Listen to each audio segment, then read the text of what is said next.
उत्तर प्रदेश की राजधानी लखनऊ के पास मोहनलालगंज जिले का धनवारा गांव। सुबह 6 बजे का वक्त। एक मकान जो सुनसान इलाके में है। एक बच्चा अपने घर से बाहर निकलकर चिल्लाता है, पापा को उन लोगों ने मार दिया है, फांसी में टांग दिया है, उनको उतार दीजिए। ये बच्चा 7 घंटे तक अपने पिता के शव के साथ इसी घर में रहा था।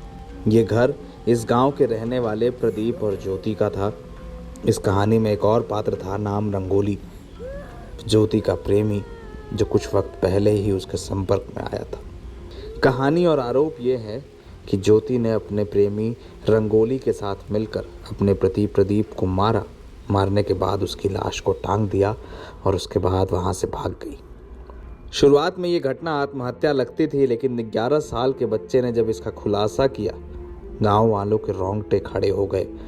ये कहानी जिसने सुनी उसके मन में सिर्फ इतना आया, ये हुआ कैसे।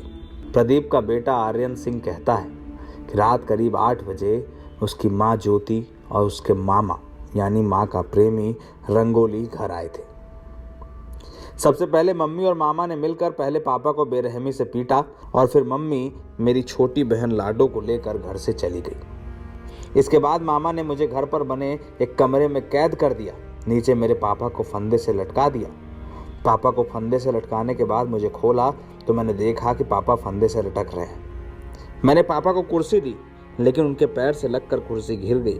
पापा खत्म हो गए।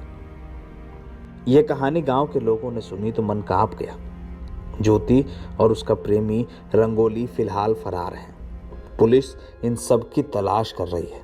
14 साल से ज्योति और प्रदीप जिस घर में रहते थे, उस घर में इस बार मातम का माहौल है। बताया जा रहा है कि रंगोली और ज्योति के बीच एक अफेयर था। ये बात प्रदीप को पता चली तो प्रदीप ने इसका विरोध किया। प्रदीप इस बात से नाराज था कि रंगोली घर क्यों आता है, और इसके बाद साजिश हुई कि प्रदीप की हत्या कर दी जाए। रंगोली से संबंधों के कारण ही प्रदीप ने 2 महीने पहले ज्योति को घर से निकाल दिया था। ज्योति अपने साथ अपनी बड़ी बेटी पलक को लेकर भी गई थी, जबकि 10 साल का बेटा और बेटी प्रदीप के साथ रहते थे। शुरुआत में ये घटना आत्महत्या के रूप में पुलिस तक पहुंची। पुलिस ने इस मामले को लेकर जब पूछताछ शुरू की तो प्रदीप के बेटे आर्यन ने सारी घटना का खुलासा कर दिया। मामा यहाँ पे थे, लाडो को लेके मम्मी चली गई थी। हम यहाँ ऊपर थे, मामा इनको पापा को यहाँ पे बांध के वो भी बात को गए थे। अच्छा, फिर क्या किया था तुमने बेटा? फिर हम नीचे आए थे, पापा तिल चढ़ाए थे, इसलिए हमने कुर्सी देने की कोशिश की, उसमें लात पड़ गई, इसलिए पापा खत्म हो गए। कुर्सी गिर गई थी, दोबारा देने की कोशिश की तो पापा तब खत्म हो गए। अच्छा, पापा खत्म हो गए। फिर किसको फोन किया आपने? तब हमने सर जी किसी ने, रात में हमने किसी ने किया। फिर जब थोड़ा अंधेर होने लगा सब आज सुबह? Yes sir. किसको बताया था? पहले तो बासुद तक बताया, फिर उठानी मौसा को, फिर बाद सबको बताया बात को। चली जाए के और हमेशा यह का इनका रास्ता छटाओ कहूँ हुआ पुलिया पर बोला बतलाती तब नोटा दे जाती रहा। सारी खेती वो अपने नाम करा ली। 1 महीना भाई खेती बेचे, 1 महीना के अंदर सफाई करा दी।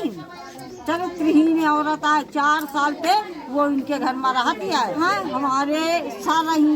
हमारे सर आते हैं हमको बताने की कैसे बोलो, कैसे क्या करो। उसके बाद उन्होंने कहा, उसका नाम रखा गया रंगोली, फिर कल्लू, फिर पुलिस वाले के सामने हमारे घर से विवाद। वो 4 साल से रह रहा था? 4 साल से रहता है। अच्छा, जब आज सुबह जब जैसे जानकारी मिली तो तब वो पत्नी यहाँ नहीं थी इसकी? रात में मार के लटका चली गई। अच्छा, रात में मार के भाग गई? हाँ, उसी के साथ जो आदमी रह रहा था? हाँ। और तब से आई नहीं है वो?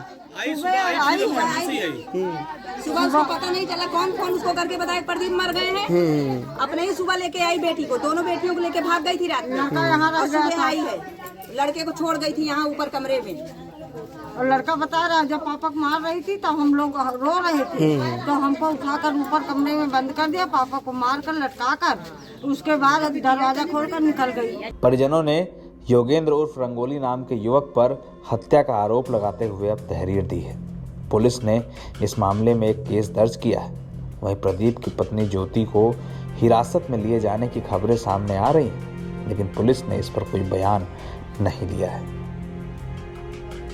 लेकिन मोहनलालगंज की घटना ने सवाल खड़े किए, रिश्तों पर सवाल जिस पर कोई जवाब नहीं है। NBT ऑनलाइन की रिपोर्ट।